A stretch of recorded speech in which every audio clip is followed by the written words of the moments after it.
Hello, Kidney Warriors. James here with Dadvice TV, your online kidney health coach. And this is Dadvice TV Live. And just like every time we do Dadvice TV Live, we've got somebody with us. Hey, Jen, how you doing? Hey James, I'm doing great. How are you? Hey, doing great. And for those of you out there who are just joining a live show for the first time, I'm a kidney patient, kidney failure, working my way back. My current stage is stage 3, lots of energy. Jen, she's a renal dietitian. Hey. Lots of great information. And you guys who have been following me, you know the number one thing that has helped me to get better is working with the renal dietitian. Nutrition is key to kicking kidney disease to the curb. You got to know what to eat, what not to eat, so that you can give your body the nutrients that it needs. You can't starve yourself healthy, and there's certain things we got to be careful not to give too much of. Now, as kidney patients, most of us, and I'm one of them, when we first get diagnosed, one of the first things we do is we go and we start Googling stuff. And we're looking all over for that magic thing that for some reason, every doctor and every kidney organization in the world just happened to overlook. We think we're going to find it. And we find all sorts of supplements out there advertised or promoted as possibly being able to help us. Some of them claim a cure. You know those are all fake. There is no cure. There are things you can do to improve your kidney health, but there's no cure. Well, we are going to now talk about supplements and kidney disease. And some supplements can help. Yeah, there are some that you can take if you need them that can help you. There's some that can, maybe help a little.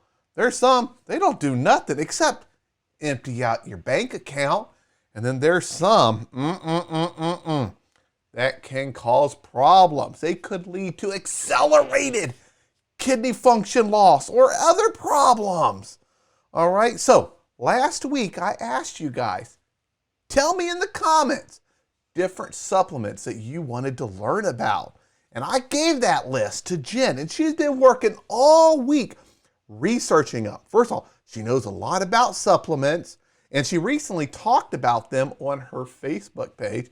Matter of fact, let me bring up your Facebook page right here so they have the URL to it.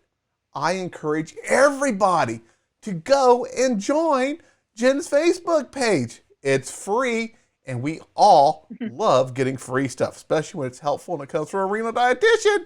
You can't beat that. All right, Jen, I'm going to go ahead. We got lots of comments here. I'm going to keep up with those, and I'm going to let you talk about the supplements that you research that are really common, and also give your opinion. I don't want to taint your opinion and say, hey, here's what I think it should be, because, actually, let me bring myself back up on the screen.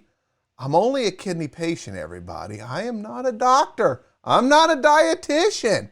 I don't know what does work and doesn't work.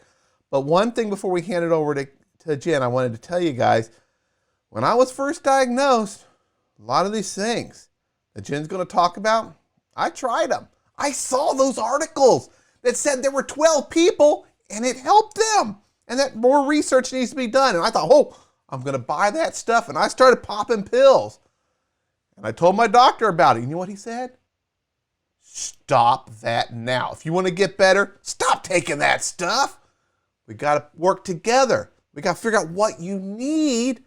And then there may be supplements that can help you if you can't get it from food naturally. And I've stuck only with supplements that my doctor has said that I should be taking. And sometimes he says, hey, you've been taking enough of that one, like vitamin D. Hey, you got enough of it. Let's cut you back up. We want to keep your level right here. I follow his directions.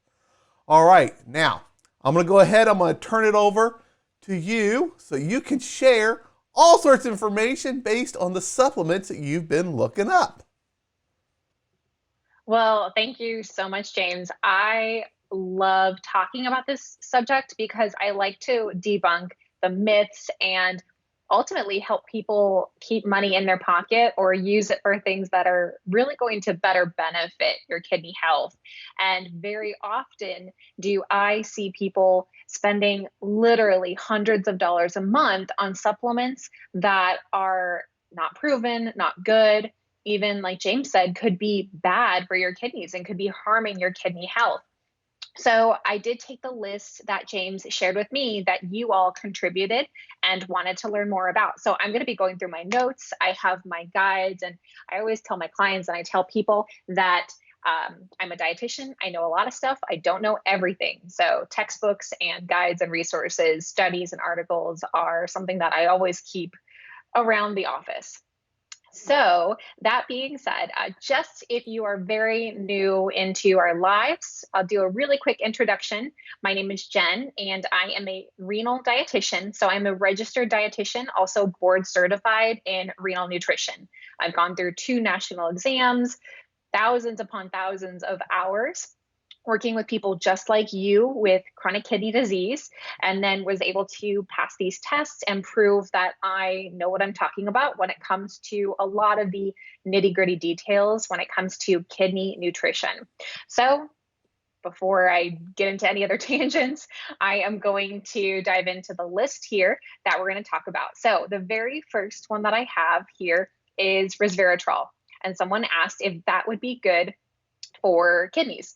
I'm going to assume that all of the supplements on here, we're talking specifically to kidney health. So I might address other conditions or questions or concerns about it, but I'm still going to focus on, is it good for kidneys? Is it safe for my kidneys?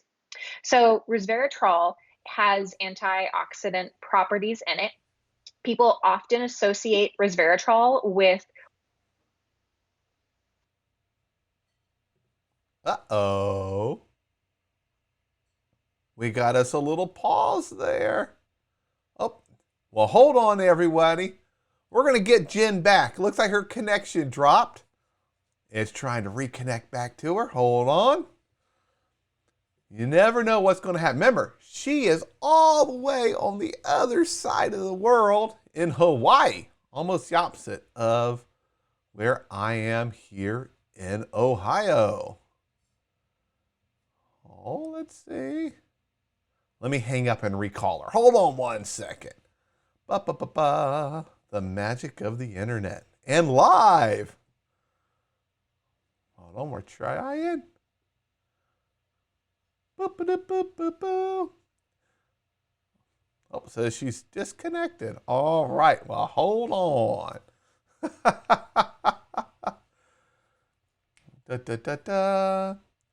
And while we're waiting to connect with her, Jen is going to be moving closer, I hear. I think her husband, who's in the Army, is getting stationed back here stateside.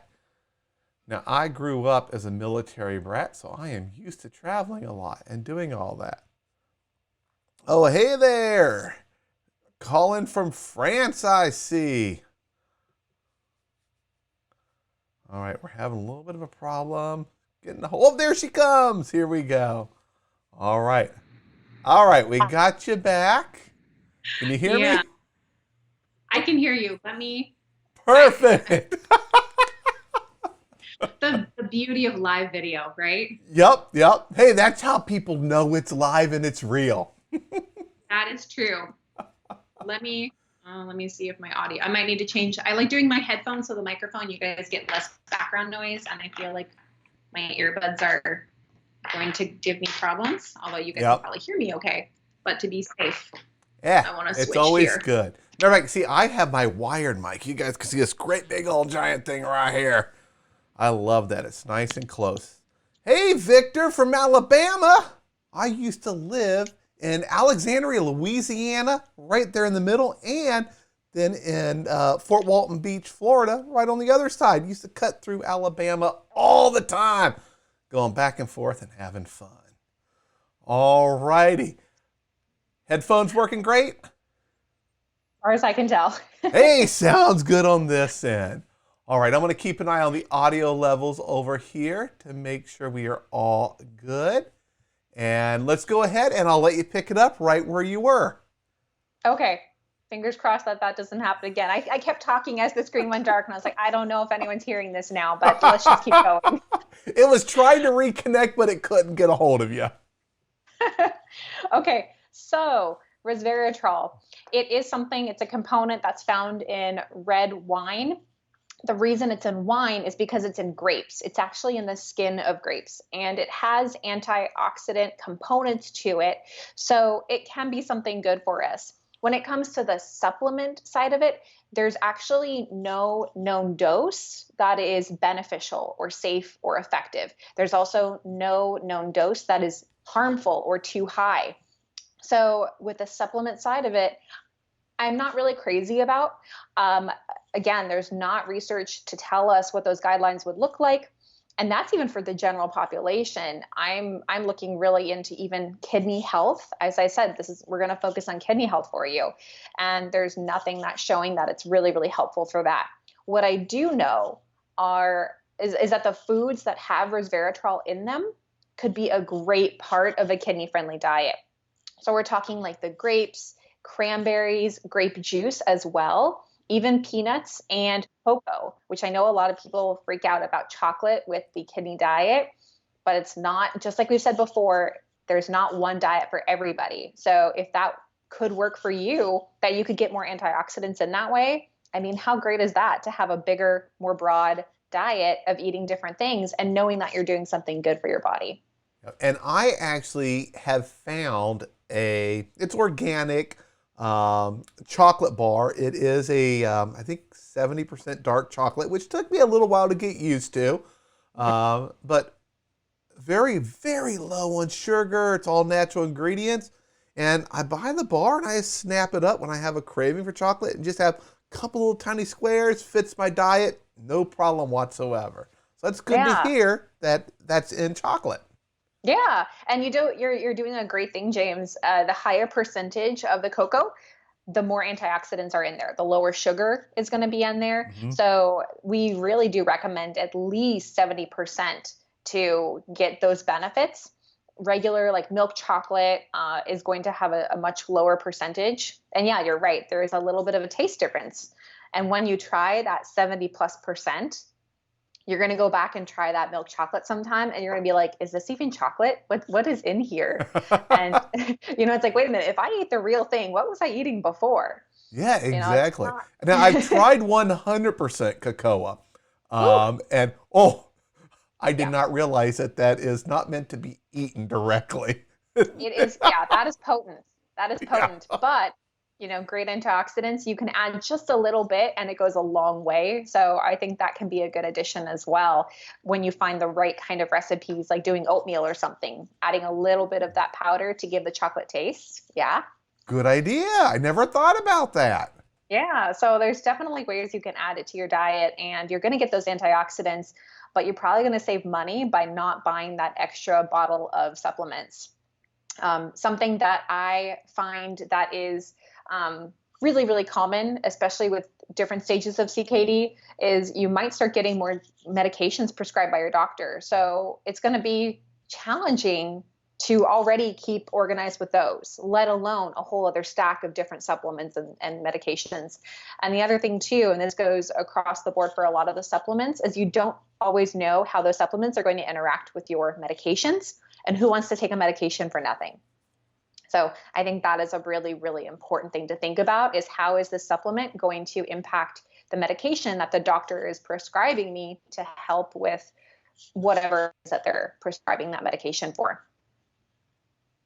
Exactly. Okay. I want as few pills as possible. Yes. Okay, so I'm going to move into the next one, which is alpha lipoic acid, or ALA for short. So this is it's a fat soluble nutrient, essentially, that is potentially helpful for anti-inflammatory properties. Now, there is no evidence proven its relation in helping CKD. Okay, there is some possibility that it can help with blood sugars. There are some possibilities it can help with heart disease, cardiovascular issues, which both of those can lead to kidney disease. And oftentimes I talk with my clients about addressing the root cause of the kidney disease and making sure that is being taken care of, that's being addressed. So I don't think it's necessarily going to be harmful.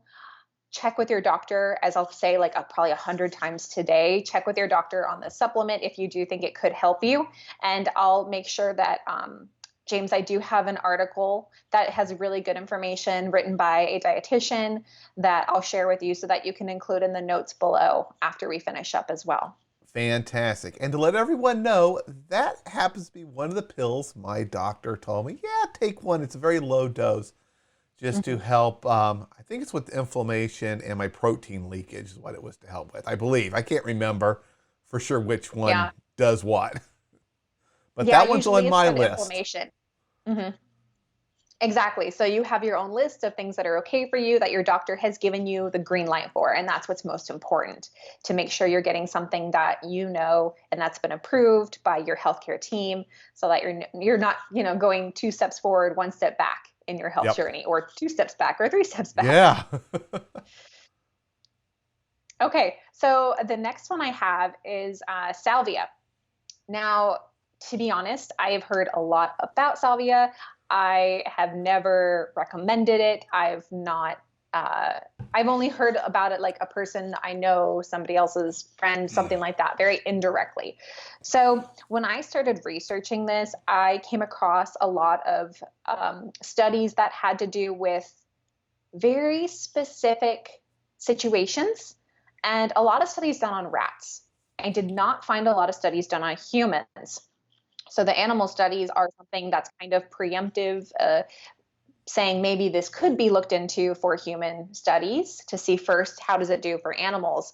The one that I made a note of particularly is that they studied rats with acute pancreatitis, and then they wanted to see how their kidney function would look with the Salvia. And they basically, after this research, they basically said more research needs to be done.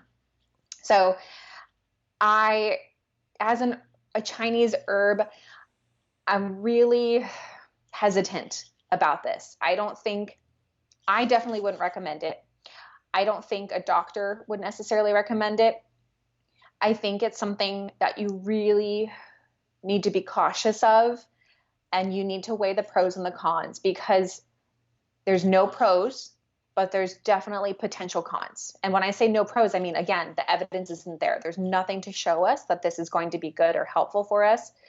The cons are that you could risk losing more kidney function. You could damage other organs. You could do other damage to your health. So you're risking a lot for potentially no benefit. Yeah, and this is one of those ones that we all find a lot of promotion about it online when you're searching for what can help kidney disease. And this is one of those ones that I tried without my doctor's recommendation. And when I told him, he gave me a talking to, and I stopped it.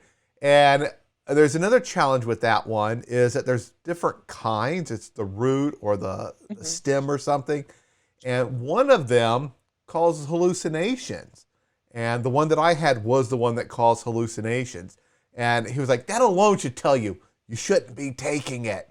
But that was one of those ones that I personally tried in the beginning without my doctor being aware of it. And as soon as I told him, hey, I'm trying this, what do you think, doc? Oh, he was not happy. Boom, it's out of here. Yeah, and that's kind of how I feel too, is it's my gut instinct about it just doesn't quite feel right to me. So I think I would say, there's a lot of other things that we can do that have a lot more proven results and proven effects with it. So let's stick to what we know works. And, let's let the studies come up. Let's let the research come up first. I don't want you to be a guinea pig. I don't want you to be that rat with acute pancreatitis that they're going to see what happens. So, let's let the research come up first. Yeah, agree 100%. Don't turn yourself into a guinea pig, people. I know it's hard to say, oh, but there's this one document I found on the internet. Anyone can put these documents out there. And a lot of these studies, like you mentioned in this one, it's specific for a certain situation and maybe a small sample size, or it's rats. I mean, there's probably things we can learn from rats, but I'm not a rat. That's all. I work a little different. Right, exactly. So yeah, I think that one definitely we can bypass, in my opinion. Okay, so the next one we have is chitosan. That's how I pronounce it. I don't know if it's right or not, because again, this is not something that I recommend. This is not something I'm as familiar with. Basically what it is an insoluble fiber. So this is a supplement that is, the theory is that it can help with weight loss. It can help with blood sugar management because it is a fiber. It's a fiber that's made from crustaceans, shellfish. So I don't think personally it's going to be really helpful, beneficial. I love the idea of getting fiber in the diet. And there is evidence that people with kidney disease can benefit in a high fiber diet. But wouldn't you rather eat more fruits and vegetables? Because this same kind of insoluble fiber is found in the fruit skins, like we've talked about before. Having an apple, having a pear, that's going to give you the nutrition you need. And I bet you to invest in. Oh no, we gotta hang up. Oh no, let's see if she comes back.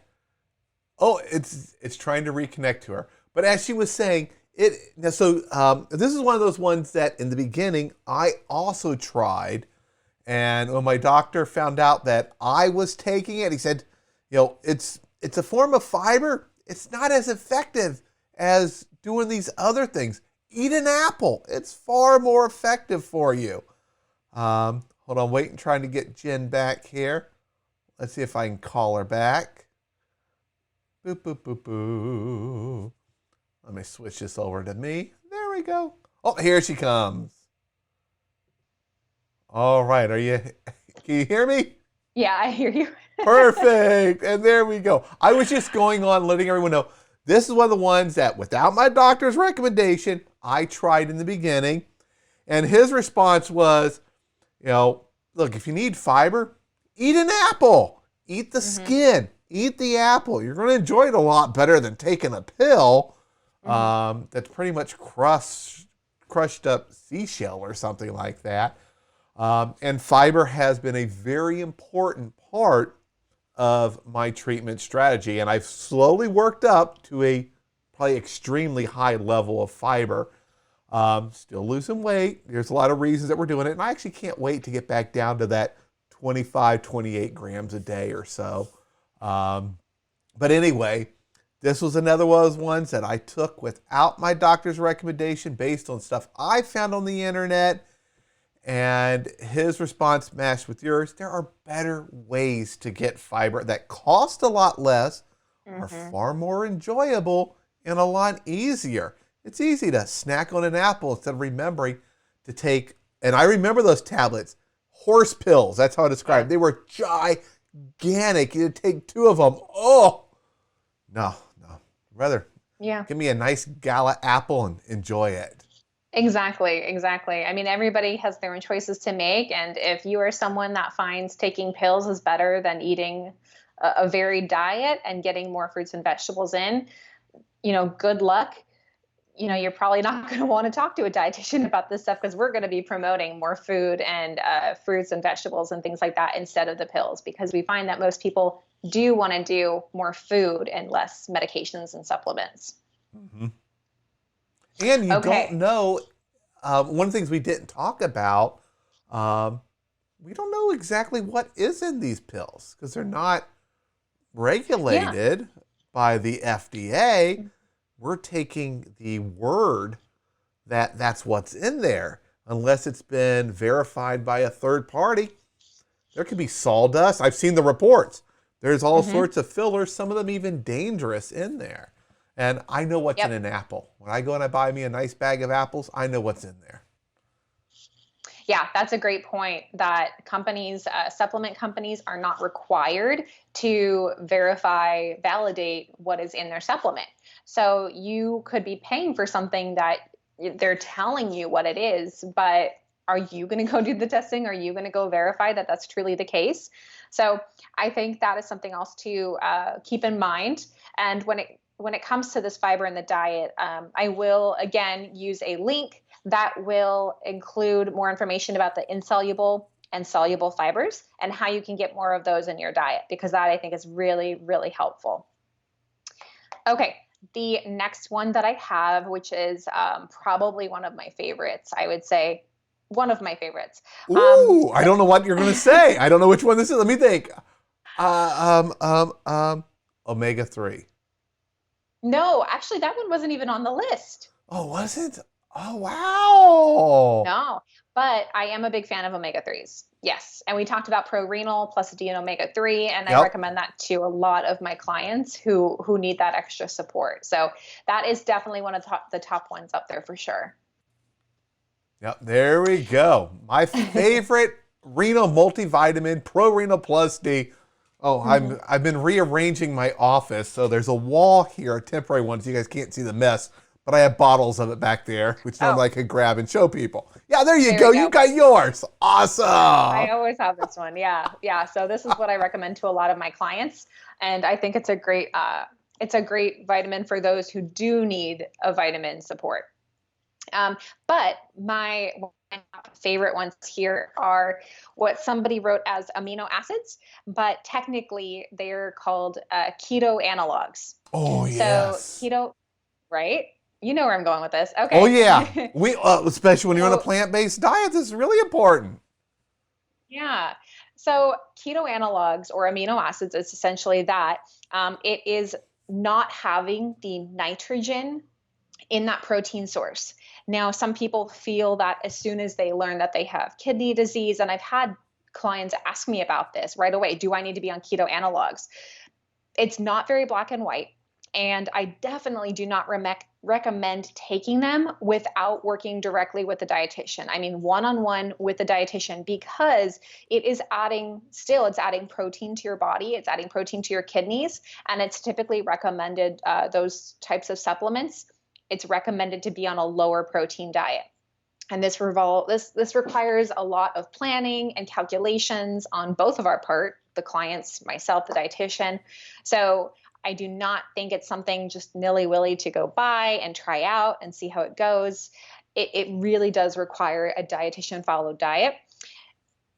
I believe it's personally, I do recommend it for people with much later stages of kidney issues, not something right out the bat that you want to do, because there's a lot of things we can do early on that don't have to do with very many supplements at all. The keto analogs I usually keep for my stage 5 people who are not on dialysis, if they're able to maintain that supplement, because these supplements are not cheap. They are about $100 a month, upwards of a couple $100 a month. So it's something that you really need to prepare to invest in, and it can be a long-term thing, because it's not something that you take for a few months or a few weeks or something and then expect to have changes. It is something that's long-term. And again, it needs to be paired with the right diet. It is not something to buy and just, like James, like you said, oh, let me just get this and try it out. No, this is actually defined as a medical food and needs to be under the care of a physician and a dietitian. Yeah, very good. Now, actually, I'm gonna steer you a certain direction real quick, because we have a few comments about Renadyl, which is a probiotic that I've taken. I've been taking it for, I think, 9 months now. I don't know what my labs are, everybody. A few people have said, James, what are your labs? The last labs I got were in January, and then I was scheduled in April to go get labs, but then we got the stay-at-home orders, and the hospitals are like, unless you really need it, don't come in right now. Wait a little bit. Yeah. So I'm exactly. waiting to find out. Now, Kent asked, wants to take Renadyl, talk to his doctor, but his doctor only wants to recommend or allow FDA-approved things. And the FDA doesn't approve things like Renadyl or other supplements. So it's impossible for them to get FDA approved because it's not something they do. How might he be able to help talk to his doctor to give him the thumbs up to try something like Renadyl?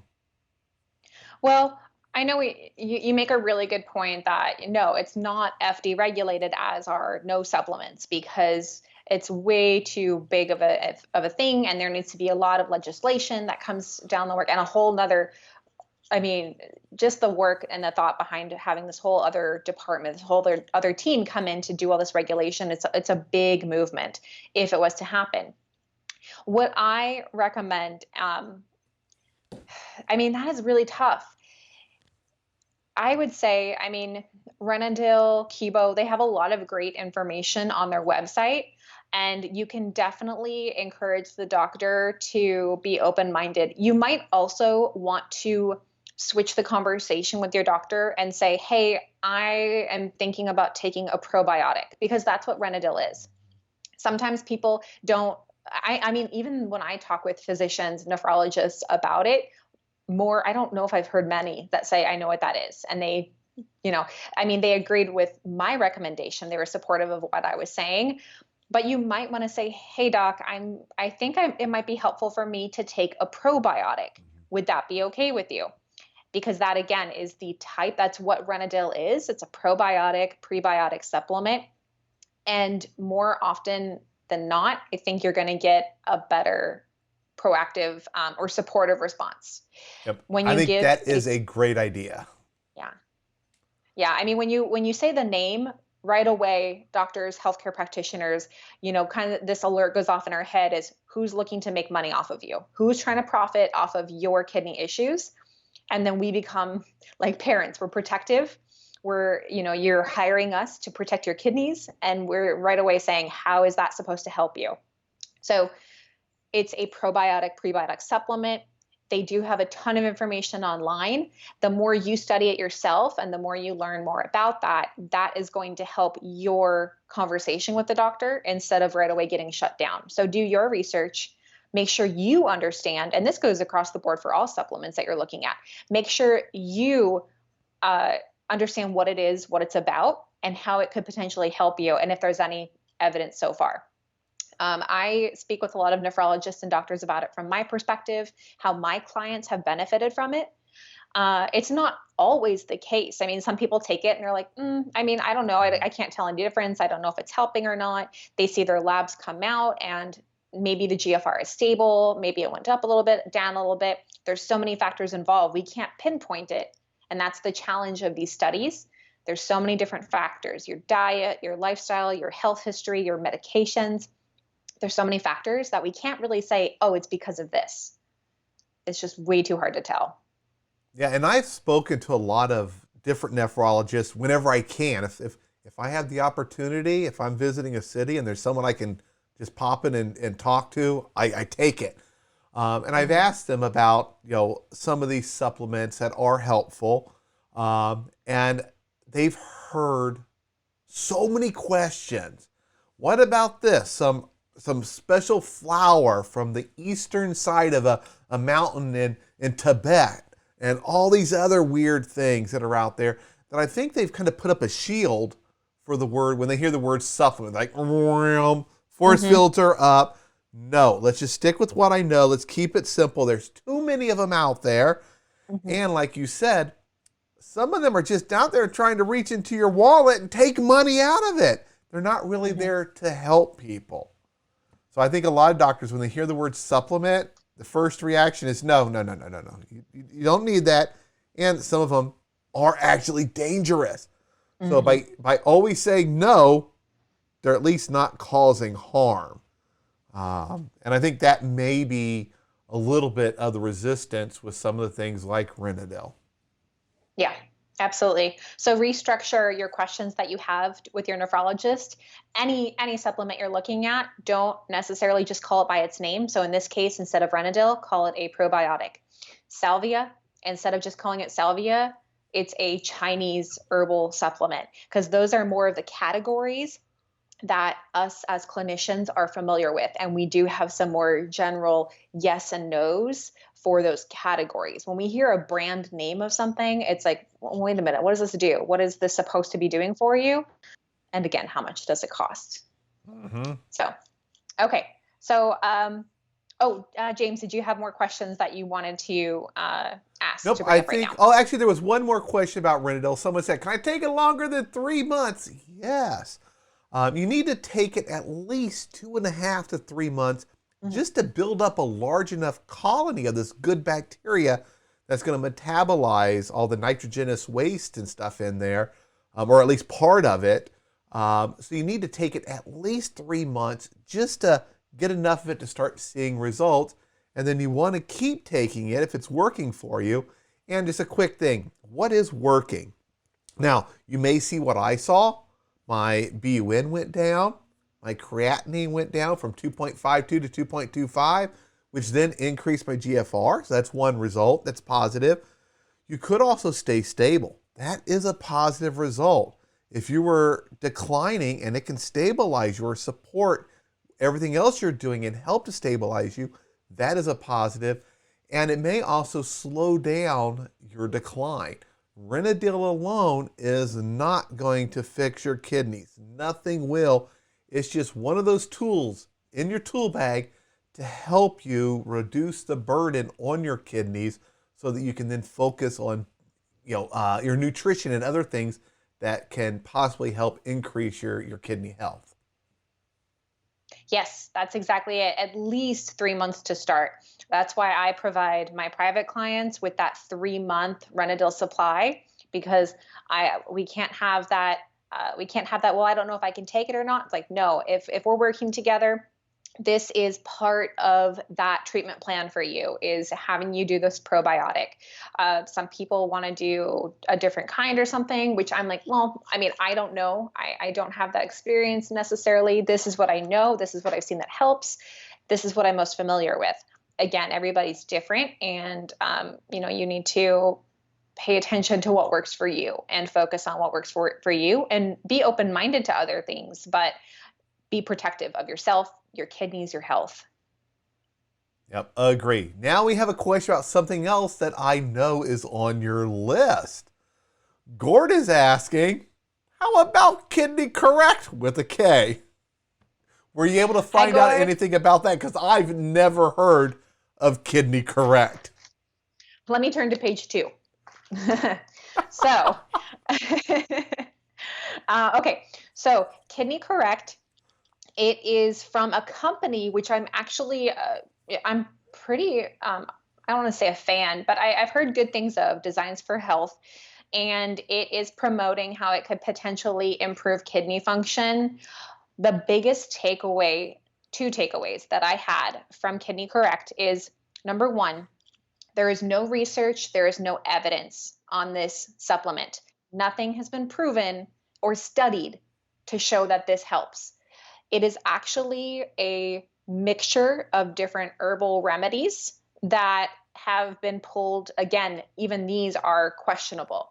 The one that I pulled specifically is the astragalus. I think I'm saying that right. Again, not familiar with this. What I do know about astragalus, part of Kidney Korrect, is that it needs to be avoided for transplant. Mm-hmm. And if you have cancer, if you're on cancer or immune suppressing medications, it can actually interact with those. So it is not advised to have astragalus, which Kidney Korrect has. So personally, because there's no research, there's no evidence, there's no proof, I clicked on this little article. I was looking, oh, maybe this is a study. It was like a sales handout, basically, of, oh, take our supplement. So I'm like, okay, well, you're not proving anything. You're just saying take the supplement. I'm not a fan of it. I don't see the evidence for it. Therefore, I'm like Shark Tank, like they're Yeah, and the astragalus, or however it's pronounced, I've seen it before. I've actually seen it promoted as something that helps your kidneys, but every kidney organization lists that as something not to take, to avoid.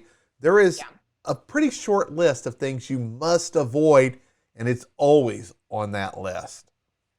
So that Yeah. that So, alone would mm-mm. make it dead to me, and I'd Mhm. ignore it. Yeah, same here. I'm not really confident on that, and the fact that it includes something that's already not wise to include.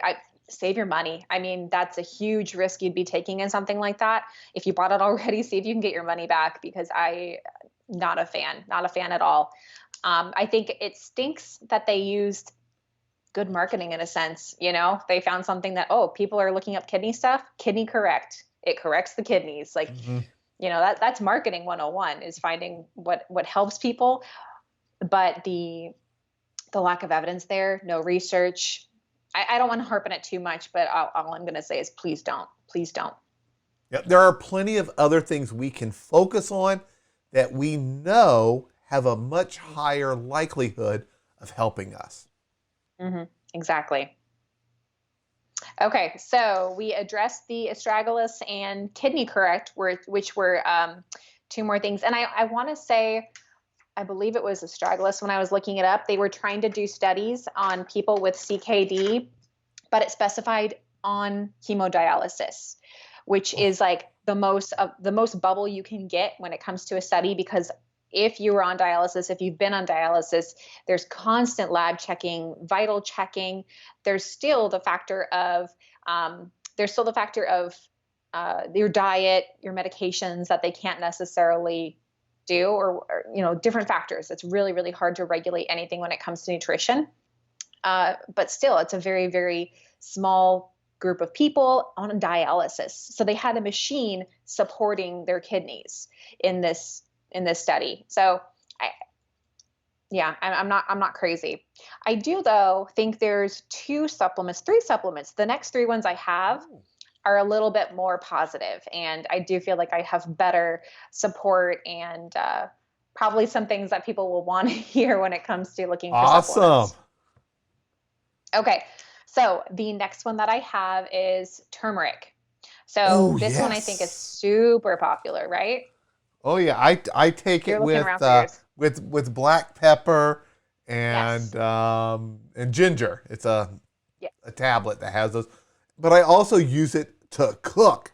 I make Yes. stir fry is my go-to meal. I cook it Mhm. in my cast iron pot. That way it gets a little extra iron, not a bunch, but it gets a little extra. And I love turmeric, curry, and ginger as things to just change up the flavor and make it more enjoyable. Absolutely. So I do think that is the number one way, in my opinion, to get turmeric in the diet. And you're right on point. It does absorb better with black pepper. So having that as part of the meal is really, really good. There's actually, if I don't know if anyone's heard of this idea before, but there's something called golden milk. And it's basically like one of those tea lattes using turmeric and some black pepper. So I have a recipe that I'll pull and make sure that we link in here so that Yeah. people can try that out, because I think, again, it's another way of adding something enjoyable and fun to your diet. That's one less pill. I will also add that the active component of turmeric is the curcumin. So that is what makes it helpful. So if you're looking at a supplement for that reason, to help with anti-inflammatory properties, talk with your doctor, talk with your dietitian if curcumin would be helpful. I find that because it is the actual active component of turmeric, I think that is a better route to go, more bang for your buck when it comes to that supplement. The dosing will be very different. I do find, and this again is kind of in a more broad sense, I do find that supplement companies tend to recommend the highest dosing or even higher than's recommended. So don't assume that what they're recommending is the right amount. You need to find out what's best for you. And high doses of turmeric, for example, can actually cause some GI distress. So some people can have upset stomach if they take too much of it. So starting something like that, start low and see if you need to increase from there. Very good. Okay, perfect. So I think we covered turmeric. The next one we have is apple cider vinegar. Oh, yes. I hear that a lot for weight loss. I tried it. Yes. Ooh, it was, I couldn't shot it. Mm-mm. Uh, Oh no, and you shouldn't. It's not safe to do a shot of. oh, yeah, I It is tried this a little not once and, healthy. oh. But No. I've heard it can help with weight loss, but I have no evidence personally from it. Yeah. There is some evidence that apple cider vinegar can help with some health conditions. The most closely related health condition in the kidney world is kidney stones. It may help with kidney stones. But again, I'm still a big proponent of taking it as the actual apple cider vinegar in your diet. And I'm not even saying like James, you're talking about taking like a shot of it basically. Ugh, Yeah. that is straight vinegar that can rot and erode your teeth. It can cause reflux Ooh. because of that burn. Yeah. So I do not recommend it drinking it like that. If you want to add it to water, make sure it's really diluted, and be really careful because it can harm your teeth and your upper GI area, your throat and everything. So personally, I think apple cider vinegar makes for a great vinaigrette. So mixing it with some olive oil, some Dijon mustard, a little bit of salt and pepper, maybe some garlic in there, and add that to a salad.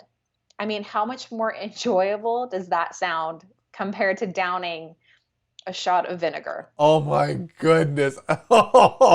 I tried it once. It was a small shot. Oh, as soon as it hit my mouth, it was out. I couldn't stand it. But I love vinaigrettes. And pretty much when I go out, that's my go-to meal. Get a salad, no cheese, no croutons. So I'm trying to watch my carbs and excess sugar and stuff. And I get a vinaigrette on the side and use it on my salad. And I have gone from always needing like a ranch to loving a vinaigrette dressing.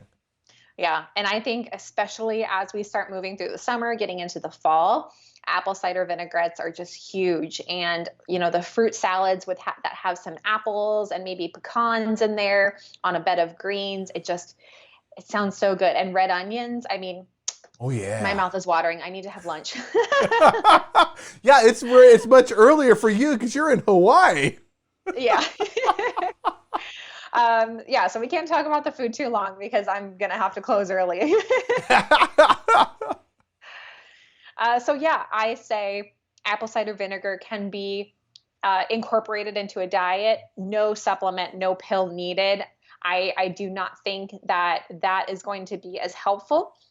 And it's the actual processing of the apple cider vinegar that turns it into a pill is potentially decreasing the effectiveness. So again, taking something that may not be helping at all. We do know that apple cider vinegar itself, the unfiltered, sometimes the raw kind, can be potentially helpful for some of those things you said, weight management, sometimes blood sugar control, and then again, maybe the kidney stones as well. So I have another article that I will send to you afterwards so Yep. that you can link in here for people to check that out and read more about it to see how to safely include apple cider vinegar in their diet. Very good. And what's the third one that we have good news on? Okay, I don't remember what's on the list. I can't remember. All right, the last one that I have here is CoQ10. Oh, I take that one. Yes. 300 milligrams a day. Yes. So the dose is going to be dependent on basically your needs. And again, I always recommend starting with the lowest dose after you get approval by your doctor. It can have an effect on your medications. So make sure you check with your doctor on what to look for when it comes to your medications with CoQ10.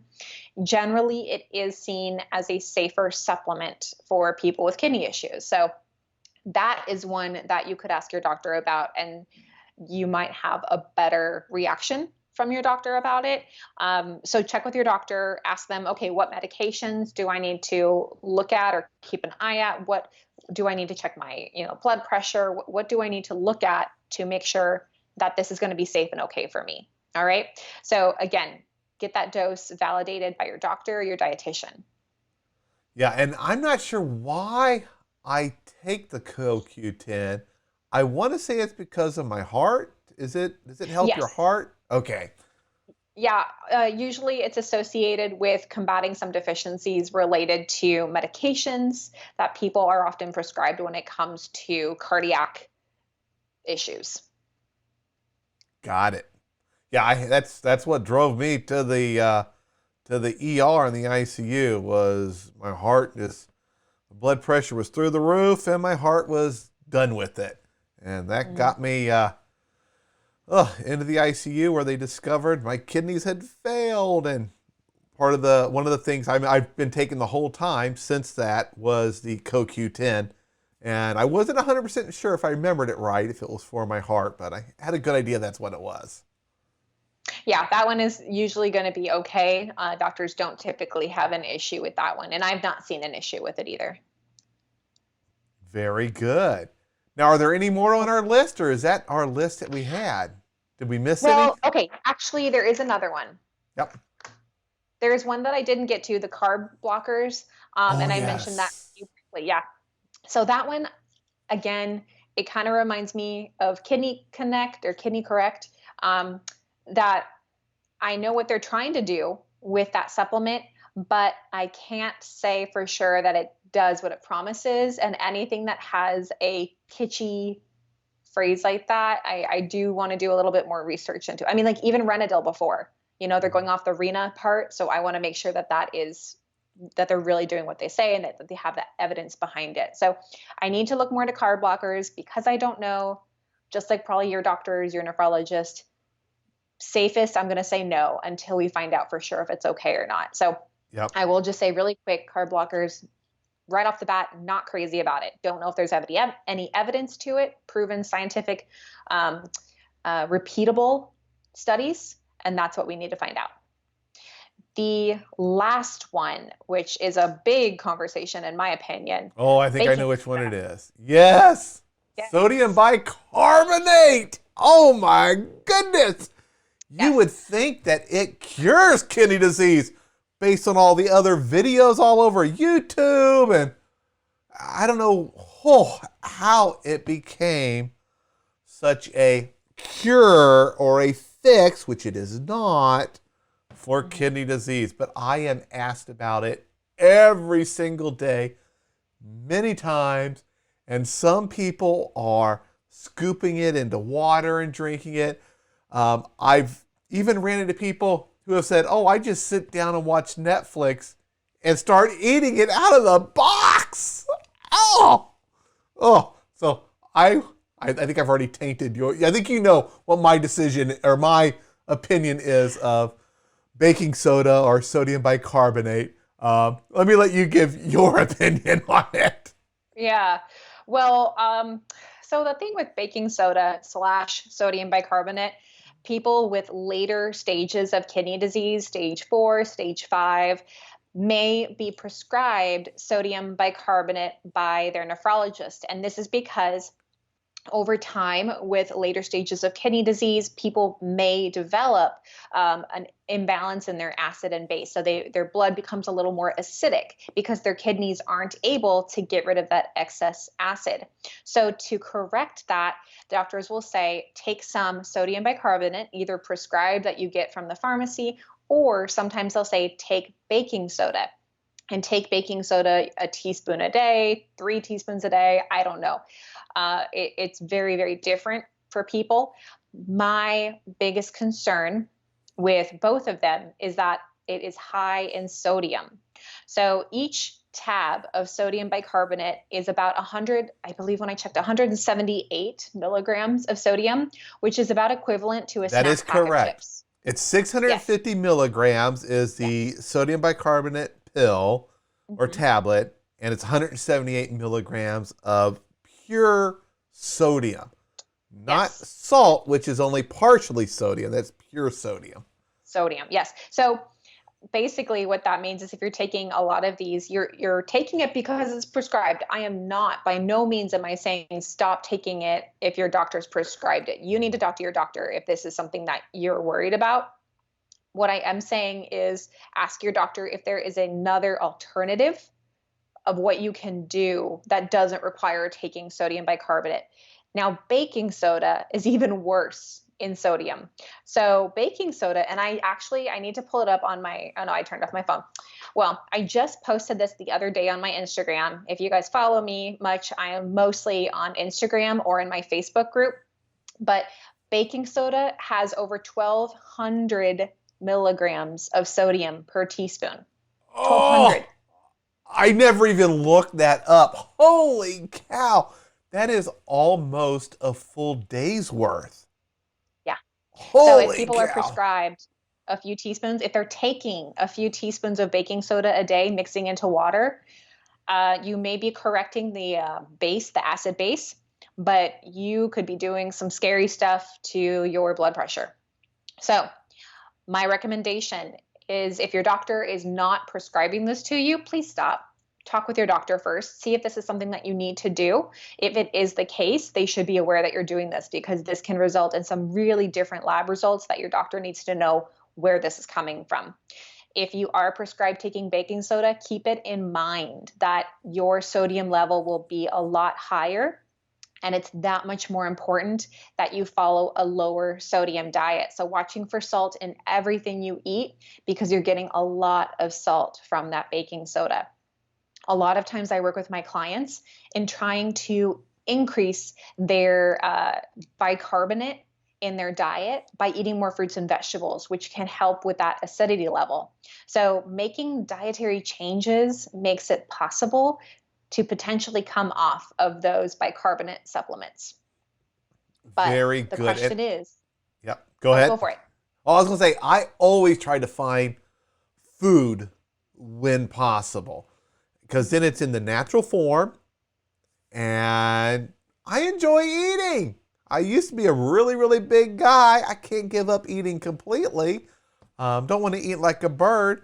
So I try to find, if there's a supplement, my doctor says, hey, you need omega-3. I said, hey, what can I eat to get it? He told me, I don't like fish. I just never grew up enjoying fish. Like, okay, I'll take a tablet for that one. Mm-hmm. Mm-hmm. Yeah. So there is the choice. There is really the choice. If you are somebody who just wants to take the supplement and you don't want to increase and have a varied diet, have more nutrition or nutrients in your diet, and you'd rather take the pills to cover that, I wish you the best. I hope it works out. I can't say that that's something that I direct my clients to do, that I direct people to do personally, but I really, really, for everybody, hope that you find the path that works best for you. And I think there's a better way, in my opinion, and I'm totally biased being a dietitian, and I do think there's a better way to make that change by eating more fruits and vegetables and grains and enjoying life more, and not passing good food and skipping family events and not going out. I mean, obviously now it's kind of different, but when we can, to be able to go back out and enjoy good food and feel good about what you're eating and what you're doing, that's not only good for you, but good for your kidneys too. Very good. Now we have a couple questions here I want to squeeze in before we hit our hour here. I know the answer to this one. I know what you're going to say, and it's exactly what I would say. Argyle asks, does a stage 2 kidney disease person need a dietitian? They used to be stage 3 and they got up to stage 2. What do you say about that?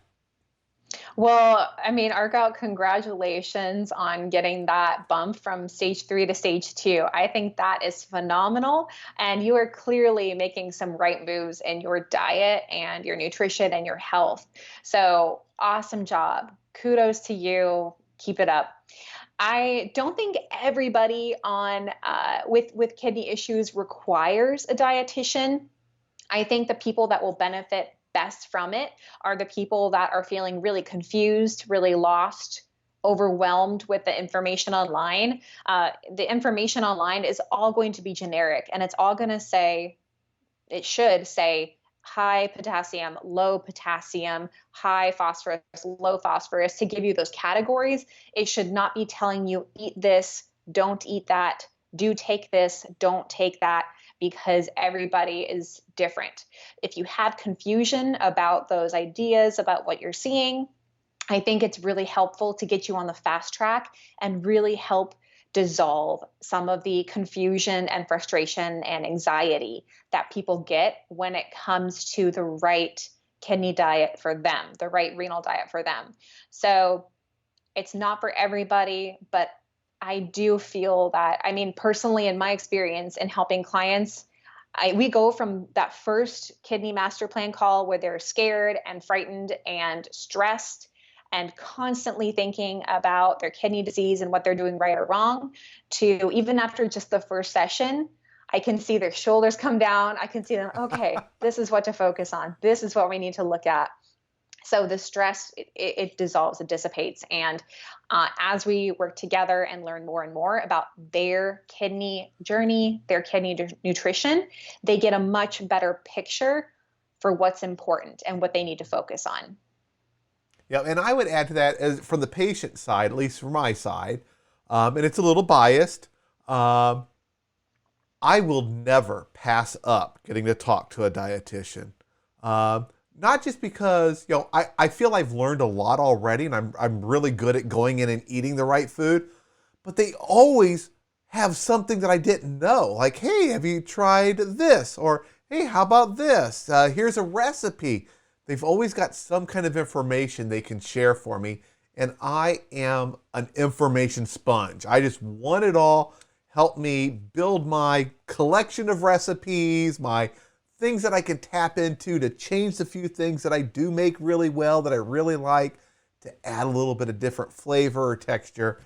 So I, even if I was up at stage 2, which, maybe I'll make it, maybe not, most likely I won't get there because my kidneys, they're really bad.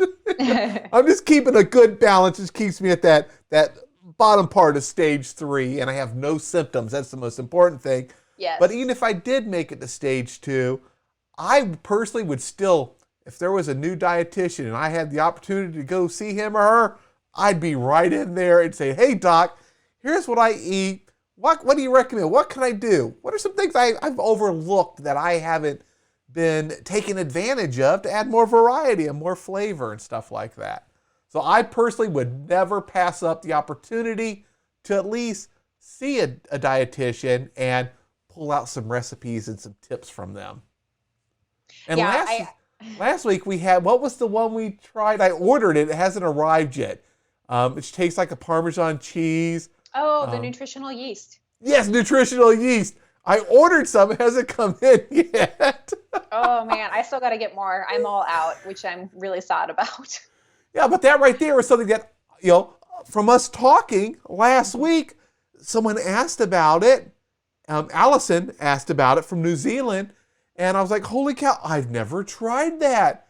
And then when you guys are describing, I'm like, oh, I would like that. Boom, something to add to my diet to keep me on track and give me some more variety and a little more pleasure and enjoyment out of it, because food should be enjoyed. Yes, exactly. Even for the kidney management part of it, it doesn't mean that you're eating cardboard and grapes all the time or something. Yeah. It's very, very varied. So, we definitely can help with giving you more ideas and expanding what is safe and healthy for you. Yeah, very good. And let me see, we're just a little over an hour. Let me see what questions might be easy to answer really quick that are related to supplements. Lots of great comments. Thank you, everybody. I'm scrolling through them. Oh, I see we got some vegans. Awesome. Let me tell you guys, I used to be Mr. Steak and Potatoes plus Big Mac and Whopper and all that other stuff. I wasn't eating healthy at all. Now I try to eat as little animal protein as possible. I found that it's been an easier diet for me, and it's helped with controlling not just the animal protein and possible hyperfiltration that it could cause on my kidneys, but with the acid level, like we talked before. When I eat animal protein, there's something that happens and it can get that out of balance.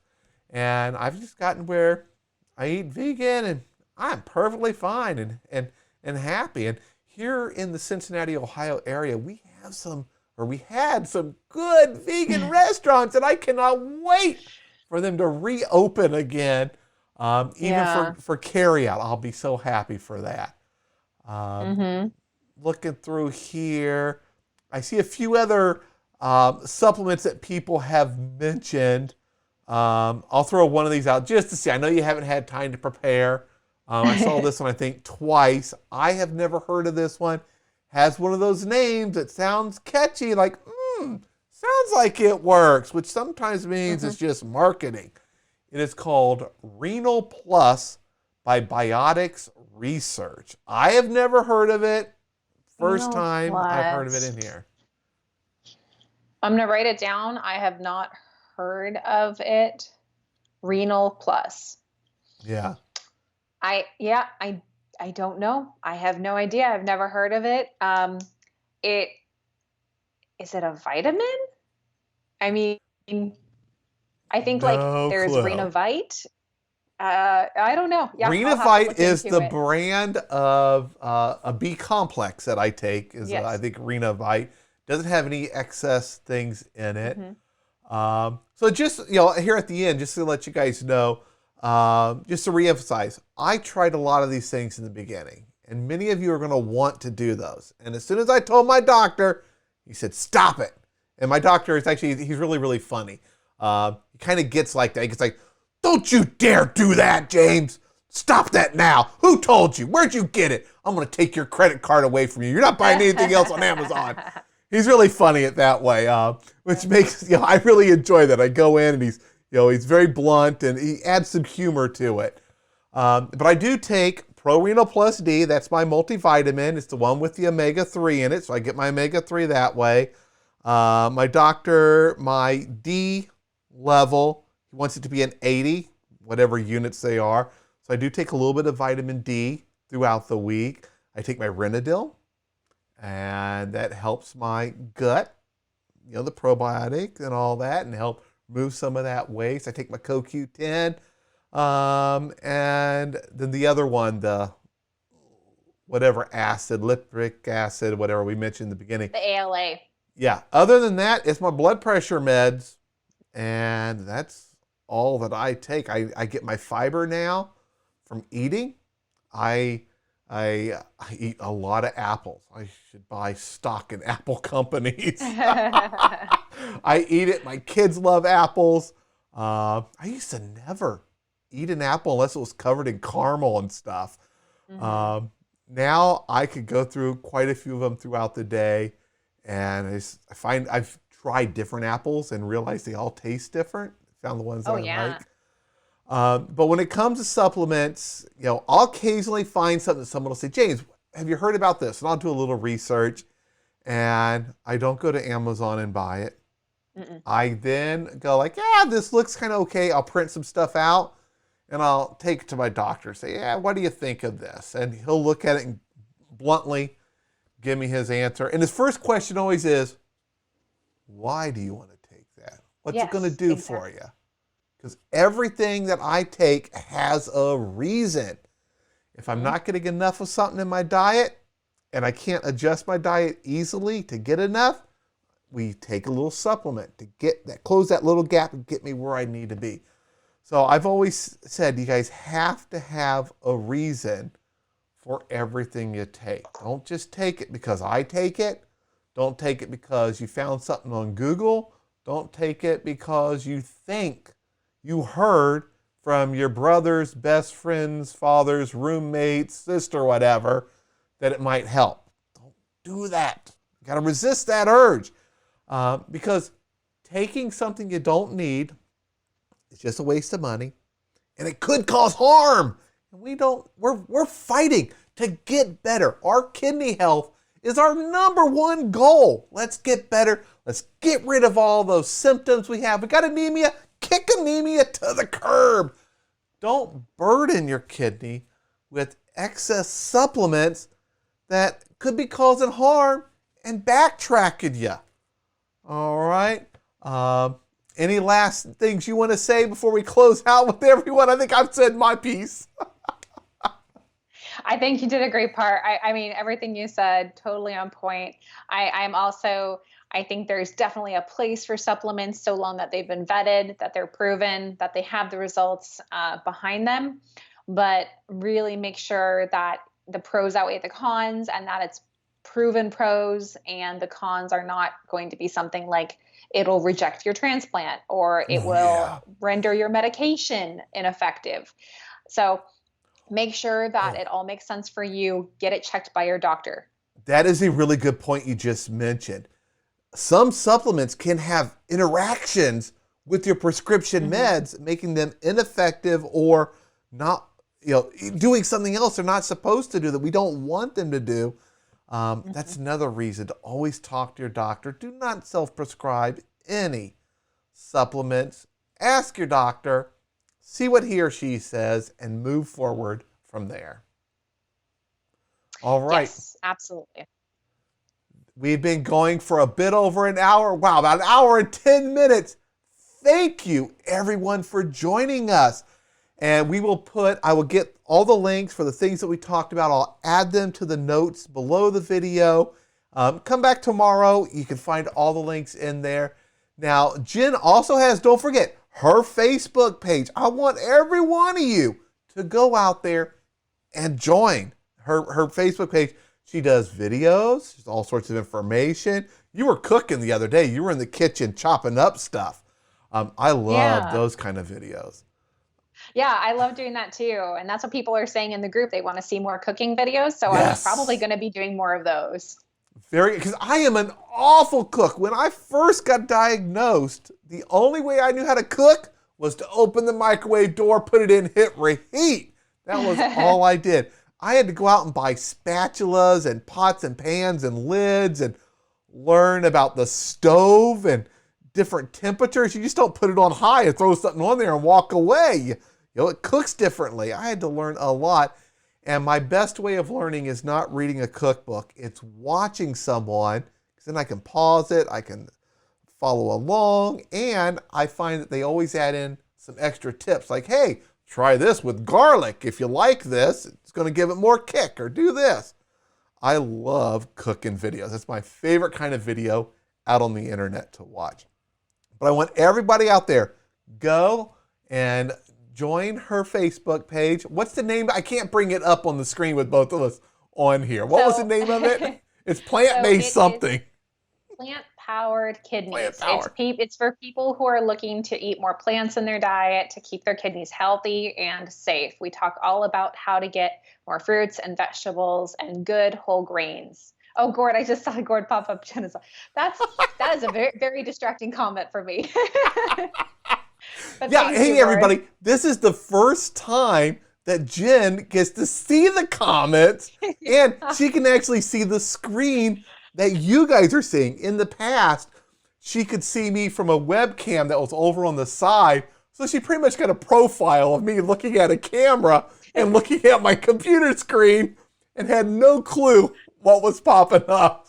So now I figured it. I got a hold of the software company that made the streaming software. I said, how can I let Jen see what's happening? And they told me what to do, and we got it all set up. Well, that's great. I mean, for you guys that are still on after an hour of James and I chatting, and then for me getting kicked twice, I mean, thank you so much for listening in. And I'm already excited, looking forward to our next talk. Yep. All right. So guys, put in the comments down below, once we end the video, what you would like in future live shows between Jen and I. And that can give us some great ideas of things to focus on, because we're here to help, educate, motivate, and inspire. If we're going to talk about something that nobody cares about, no use doing it. So let us know what you want to hear about, and we will work to get those topics in right away. Absolutely. All right, Jen, thank you so much for your time. I greatly appreciate it as always. And thank you, everyone, for watching this live episode of Dadvice TV. I'll see you guys in the next video.